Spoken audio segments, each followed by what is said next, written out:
Hello and welcome to the Alpine Valley School podcast. I'm your host, Mark Gallivan. Today, I'd like to share with you a new project that I've been working on with our friends over at East Kent Sudbury School in the UK.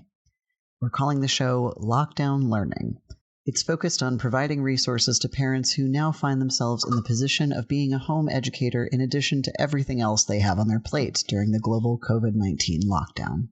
I'm sharing the first episode here on the Alpine Valley School podcast to give you a preview of what this series is going to look like. If you'd like to receive future episodes, be sure to subscribe to the show. Just search for Lockdown Learning wherever you get your podcasts or visit alpinevalleySchool.com/lockdown. I really hope you enjoy the show. If you have any feedback you'd like to share with the production team, you can send us an email at lockdownlearning@gmail.com. The regular Alpine Valley School podcast will return soon. Here is the first episode of Lockdown Learning.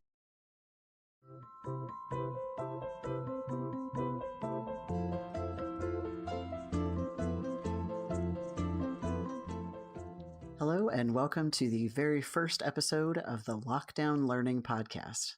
I'm your host, Mark Gallivan, the father of an energetic 5-year-old and a staff member at Alpine Valley School in Colorado, USA, which specializes in self-directed education. And I'm your other host, Kate Coleman. I'm a mother of 3 boys, and I co-founded the first Sudbury Model School in the UK, East Kent Sudbury School. I'm really excited to be able to be a part of putting this together with Mark, despite the physical distance between us. Due to the global COVID-19 lockdown, many parents suddenly find themselves in the unfamiliar role of home educators. And maybe it's just me, but I don't think it is. But I find it completely overwhelming. Kate, do you feel that too? Absolutely. I've previously home educated for a number of years, but this is not the same. It's an unprecedented situation. We're all facing the same issues right now, and I think you're right, it is absolutely overwhelming. I think it's especially hard for those who haven't home educated before, but also for those who are somehow trying to work from home at the same time. It can feel impossible. Something has to give. So because we're both involved in education, Kate and I reached out to our networks and put together this podcast with a whole host of resources for parents just like you. From basic questions like, how do I homeschool anyway, to subjects with more nuanced answers like, how do I support my child's mental health and look after my own? We've covered all the bases, and we're here to help make homeschooling work for your family. We hope that you can come away from every episode of the podcast feeling educated, empowered, and a bit more relaxed. We hope that you can start to recognise the learning that's taking place, even when you're not sure that the activity is educational, and that you feel less pressure to try and make a very unordinary situation feel normal. You already know everything you need to know about being a great parent to your child, and I think that's what really matters. In today's episode, we're focusing on the very basics of homeschooling 101. For all of us who are way out of our depth here, we sat down with 2 veteran homeschoolers to get their take. From the USA, we interviewed Laura Burgess, the parent of 3 former Alpine Valley School students who homeschooled her kids for many years before coming to our school. And also Rachel Jones from here in the UK. Rachel is a part-time staff member at East Kent Sudbury School, and she's also a home educator of 10 years to her 4 boys. We're hoping that the combination of their wisdom will be enough to help the rest of us breathe easily as we try to keep ourselves and our children sane while schooling at home. Here are Laura and Rachel. I'm Laura Burgess. I'm the mother of 3 children who started out homeschooling, and then we did that for 13 years. My name's Rachel. So I have 4 boys aged, let me think about this, 4, 8, 10 and 12. And I'm a part-time staff member at East Kent Sudbury School. Our facility at the moment is only open 3 days a week, so I guess I'm still a home educator for the 2 days that we're closed. But previous to EKSS opening, I home educated for about 10 years. So many people home educating for the first time. Many are asking, Does school at home really need to look like school at school? It's so different in so many ways. You can't expect to replicate school at home. I think it can't look like school because it's a very different dynamic. It's a different environment psychologically. It feels very differently to the child. You don't have the group dynamic. You don't have the kind of group discipline, what do they call it? Positive peer pressure of all the other children in the class behaving in a certain way and expecting your kid to kind of conform to that. And generally speaking, children feel a lot happier and more relaxed at home, which is a good thing. But of course, what that means is that you're not going to get the same kind of behaviour out of them at home that you would do at school. And it would be unrealistic to expect that. At the same time, you're not necessarily a trained teacher. You can't do all the same things that a teacher would do in a class. Perhaps you've got kids different ages. So not only does it not have to look like it, but it physically can't. I would never expect the homeschooling to look anything like a classroom because it was so diverse and so rich and so immediate and responsive to what the children wanted to learn. We unschooled, and that took us on tangents that we followed until they were done. One day we would be sniffing ponderosa trees. Other days we would be headed to the symphony. The life that we led was the learning and was the classroom. Under normal circumstances, I would say, no, you don't need a timetable. Let your children have some time to de-school and see where their interests take them. Obviously, the situation we're in at the moment is temporary. So if you have children currently out of school, but they're going to be going back into school after this is all over, they might appreciate having that kind of continuity, particularly if you have kids that are quite anxious and want that sense of normality, or if you have children with special needs that really do depend on having a schedule or a routine. But I would say don't do it for the sake of having a timetable or trying to make it like school. It should be about what's best for your children, what makes them feel most happy, most comfortable with the situation that we're in. Obviously, nothing's ideal at the moment. Are they happy? Are they stressed? Are they finding the schoolwork too much? I think focus on their mental health first. If they want to have a timetable, that's fine. If they would rather just play, that's absolutely fine as well. Let them have the autonomy they want. Focus on your relationship and focus on their mental health.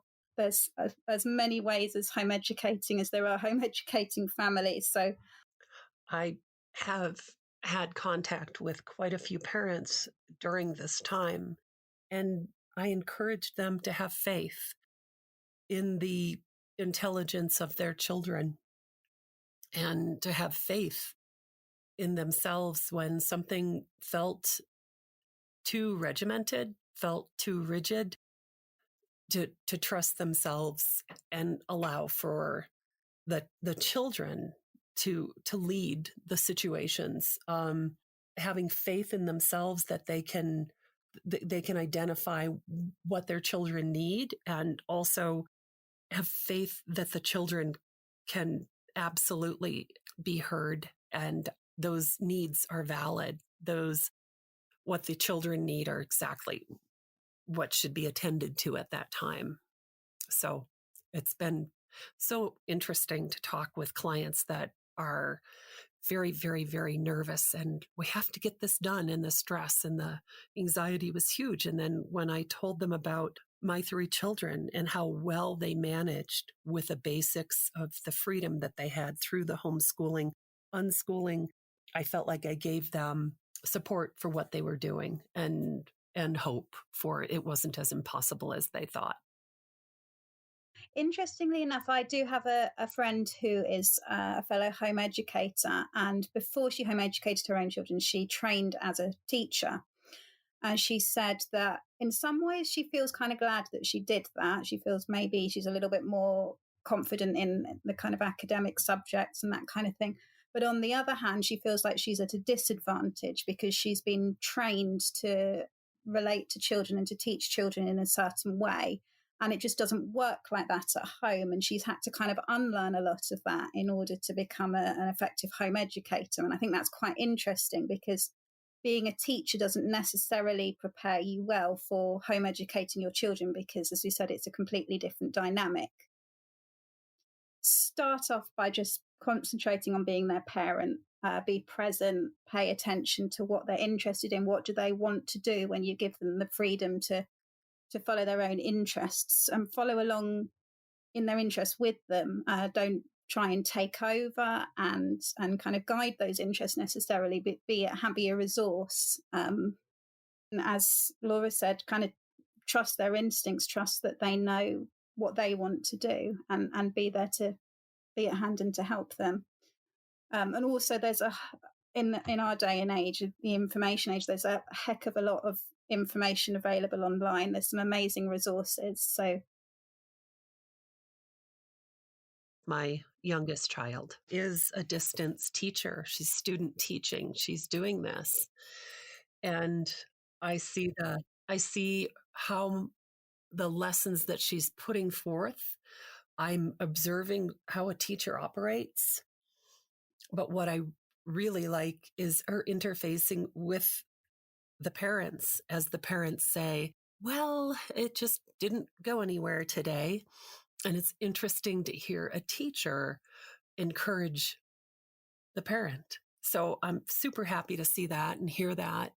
I understand that to continue on within the schooling system, that they will need to meet these requirements, and everything, one thing builds upon the other, supporting the student, taking a break, and not being confrontational. I think it's key to just understand when your student has had, when your child has had enough.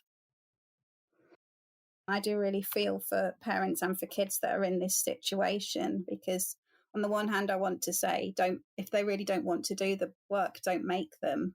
But on the other hand, if you're planning on sending your children back to that school, you want to maintain good relationships, obviously, with the school. And I think, again, it's about knowing your children, taking it case by case. I think you need to be your child's advocate at this time. If they're stressed, if they're unhappy, if they're really struggling with the schoolwork, perhaps try and have conversations with the school and try and talk about this if you can. Ideally, you don't want to be making your kids do anything at this time that they don't want to do. But I do understand that that's quite a tricky situation, and you've probably got to be quite political about it with some schools. I think some are setting kids quite a lot of work and are tracking what they're doing and are logging whether or not they're attending online and things like that. And others are maybe sending a couple of worksheets home and won't notice whether or not they do them. I think the biggest piece of advice is don't beat yourself up about it and don't worry. They are going to be okay. I think the main thing to focus on is just their mental health, because this is a very difficult time to be living in. Are they getting stressed? Are they worried about what they're seeing in the news? That kind of thing. I think just being there for them, being able to have those kind of conversations and having them know that you're there for them are much, much more important than focusing on, have they done an hour of maths this week or whatever it might be. Just, be there for them, be their parent. That is the biggest thing you can do right now. Along with what Rachel just said, is providing a peaceful, safe environment. I think it's the most valuable thing that one can do for their children at this time. So within the structure of homeschooling, it doesn't have to be confrontational.